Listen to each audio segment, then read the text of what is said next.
Remarks of the President to the American Newspaper Publishers Association, Waldorf Astoria Hotel, New York City, April 27, 1961. Mr. Chairman, ladies and gentlemen, I appreciate very much your generous invitation to be here tonight. You bear heavy responsibilities these days, and the article I read some time ago reminded me of how particularly heavily the burdens of present-day events bear upon your profession. You may remember that in 1851, the New York Herald Tribune, under the sponsorship and publishing of Horace Greeley, employed as its London correspondent an obscure journalist by the name of Karl Marx.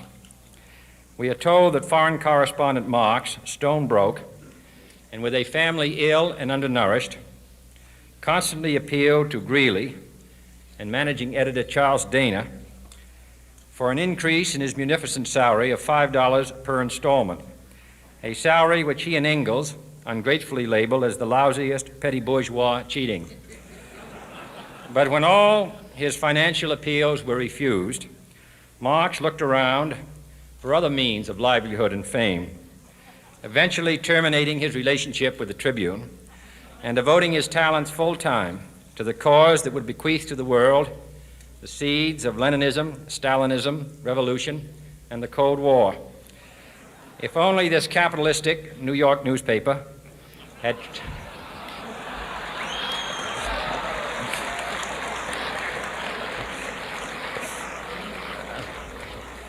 treated him more kindly, if only Marx had remained a foreign correspondent, history might have been different. And I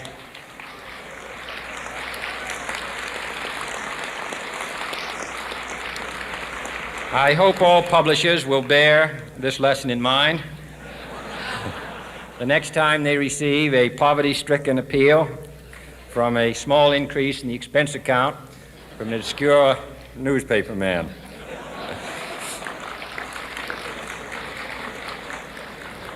I have selected as the title of my remarks tonight, "The President and the Press." Some may suggest that this would be more naturally worded, "The President versus the Press," but those are not my sentiments tonight. It is true, however, that when a well-known diplomat from another country demanded recently that our State Department repudiate certain newspaper attacks on his colleagues, it was unnecessary for us to reply that this administration was not responsible for the press, for the press had already made it clear that it was not responsible for this administration.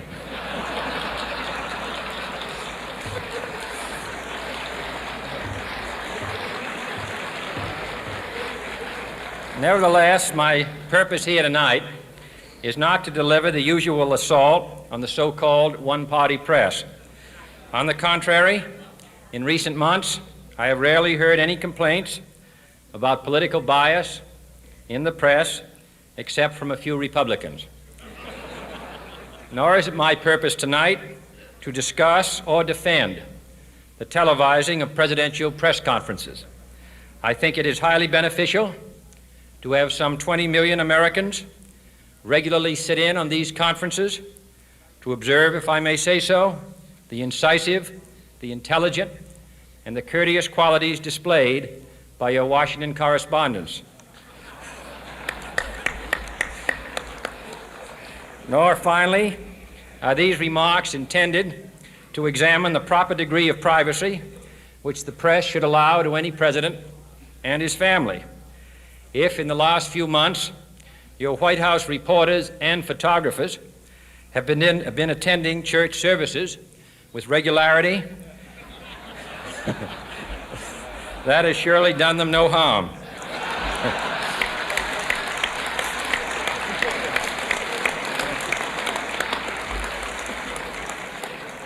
On the other hand, I realize that your staff and wire service photographers may be complaining that they do not enjoy the same green privileges the local golf courses, which they once did.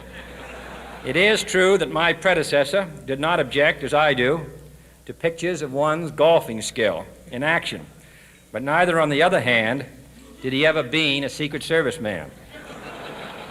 My topic tonight is a more sober one, of concern to publishers as well as editors. I want to talk about our common responsibilities in the face of a common danger. The events of recent weeks may have helped to illuminate that challenge for some, but the dimensions of its threat have loomed large on the horizon for many years. Whatever our hopes may be for the future, for reducing this threat or living with it, there is no escaping either the gravity or the totality of its challenge to our survival and to our security, a challenge that confronts us in unaccustomed ways in every sphere of human activity. This deadly challenge imposes upon our society two requirements of direct concern, both to the press and to the President. Two requirements that may seem almost contradictory in tone, but which must be reconciled and fulfilled if we are to meet this national peril. I refer first to the need for far greater public information, and second, to the need for far greater official secrecy. The very word secrecy is repugnant in a free and open society, and we are, as a people, inherently and historically opposed to secret societies, to secret oaths, and to secret proceedings. We decided long ago that the dangers of excessive and unwarranted concealment of pertinent facts far outweighed the dangers which are cited to justify it. Even today, there is little value in opposing the threat of a closed society by imitating its arbitrary restrictions. Even today, there is little value in ensuring the survival of our nation if our traditions do not survive with it. And there is very grave danger that an announced need for increased security will be seized upon by those anxious to expand its meaning to the very limits of official censorship and concealment. That I do not intend to permit to the extent that it's in my control. And no official of my administration, whether his rank is high or low, civilian or military, should interpret my words here tonight as an excuse to censor the news, to stifle dissent, to cover up our mistakes, or to withhold from the press and the public the facts they deserve to know. But I do ask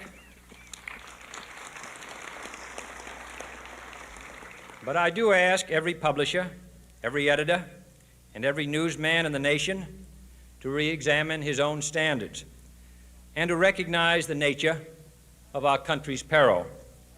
In time of war, the government and the press have customarily joined in an effort based largely on self-discipline to prevent unauthorized disclosures to the enemy.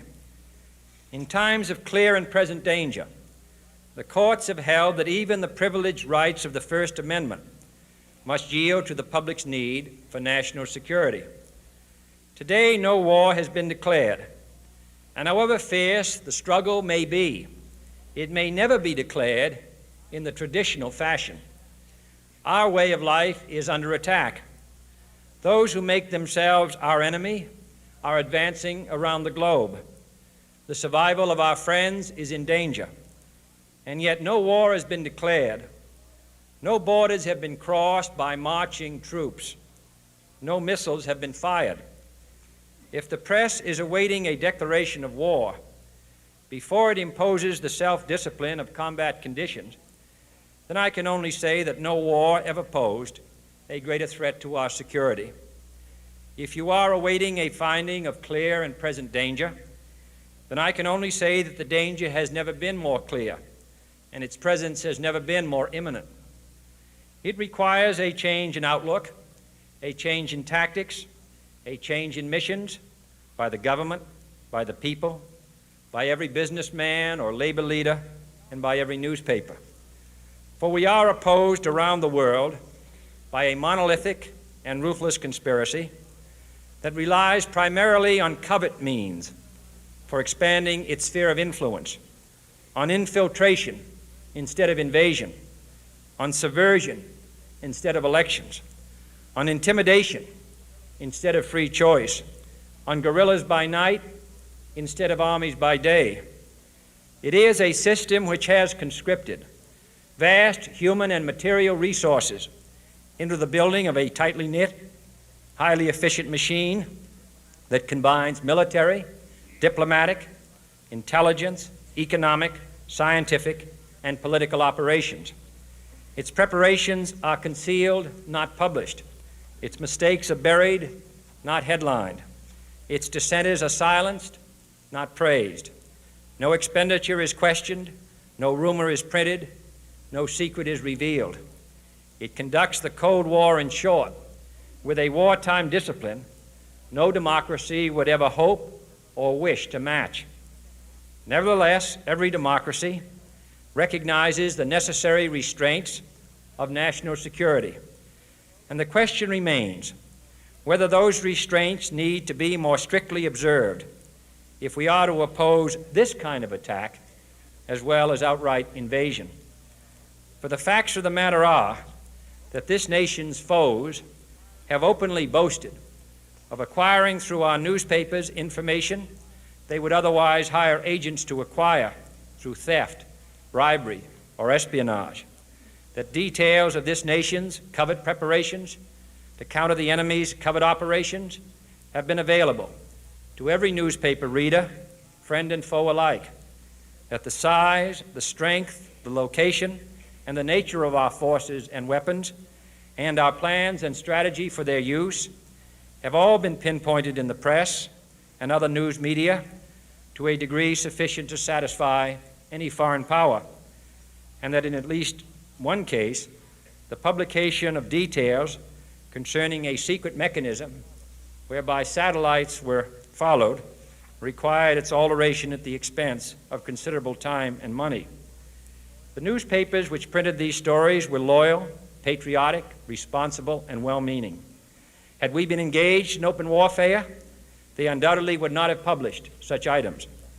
But in the absence of open warfare, they recognized only the tests of journalism and not the tests of national security. And my question tonight is whether additional tests should not now be adopted. That question is for you alone to answer. No public official should answer it for you. No governmental plan should impose its restraints against your will. But I would be failing in my duty to the nation in considering all of the responsibilities that we now bear and all of the means at hand to meet those responsibilities if I did not commend this problem to your attention and urge its thoughtful consideration. On many earlier occasions I have said, and your newspapers have constantly said, that these are times that appeal to every citizen's sense of sacrifice and self-discipline. They call out to every citizen to weigh his rights and comforts against his obligations to the common good. I cannot now believe that those citizens who serve in the newspaper business consider themselves exempt from that appeal. I have no intention of establishing a new Office of War Information to govern the flow of news. I am not suggesting any new forms of censorship or new types of security classifications. I have no easy answer to the dilemma that I have posed and would not seek to impose it if I had one. But I am asking the members of the newspaper profession and the industry in this country to re-examine their own responsibilities, to consider the degree and the nature of the present danger, and to heed the duty of self-restraint which that danger imposes upon us all.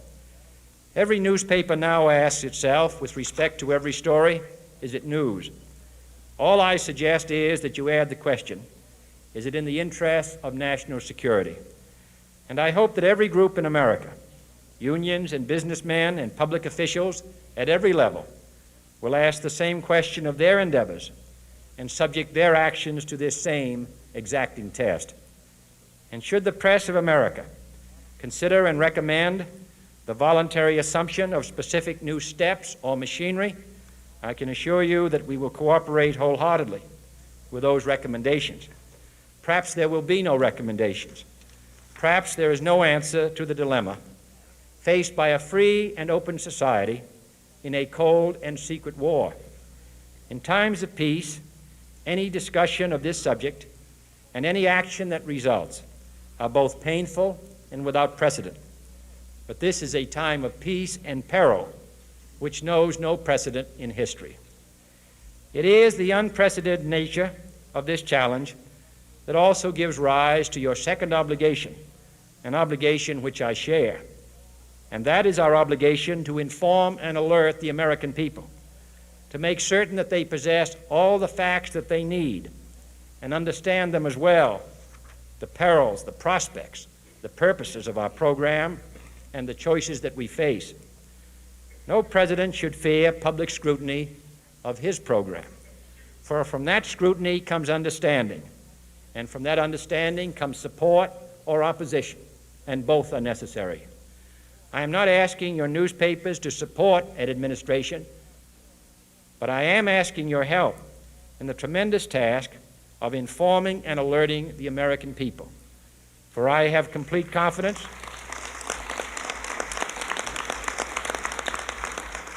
in the response and dedication of our citizens whenever they are fully informed. I not only could not stifle controversy among your readers, I welcome it. This administration intends to be candid about its errors. For as a wise man once said, an error doesn't become a mistake until you refuse to correct it. We intend to accept full responsibility for our errors, and we expect you to point them out when we miss them. Without debate, without criticism, no administration and no country can succeed, and no republic can survive. That is why the Athenian lawmaker Solon decreed it a crime for any citizen to shrink from controversy. And that is why our press was protected by the First Amendment, the only business in America specifically protected by the Constitution, not primarily to amuse and entertain, not to emphasize the trivial and the sentimental, not to simply give the public what it wants, but to inform, to arouse, to reflect, to state our dangers and our opportunities, to indicate our crises and our choices, to lead, mold, educate, and sometimes even anger public opinion. This means greater coverage and analysis of international news, for it is no longer far away and foreign, but close at hand and local. It means greater attention to improved understanding of the news, as well as improved transmission. And it means, finally, that government at all levels must meet its obligation to provide you with the fullest possible information outside the narrowest limits of national security, and we intend to do it. It was early in the 17th century that Francis Bacon remarked on three recent inventions already transforming the world: the compass, gunpowder, and the printing press.